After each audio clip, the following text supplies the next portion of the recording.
घरे थिला आज अल्प पनीर को फाड़े कोबी से ना पनीर किसी तरकारी कर ना कोबीर से भाविली दीटा जाक मिसेकी करदे केमती हम देखा डेरी नक जल्दी जल्दी मोर पनीर कोबीर अभियान आरंभ कर देइथिली। प्रथमे पनीर को तेल रे हल्का रेड कलर होगा जाए फ्राए कराला।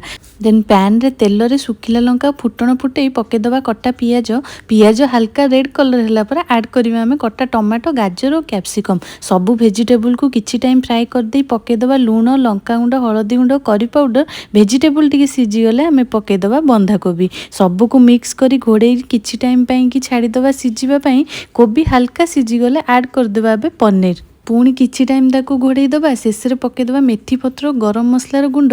आज मोर ये कोबी पनीर मिक्स आइडियाटा भल काम देला कहीं खाइबा को भारी टेस्टी लगिला। Try this recipe at home and enjoy with your family. Thanks for giving me lots of love and support and don't forget to do like share and subscribe. जय जगन्नाथ।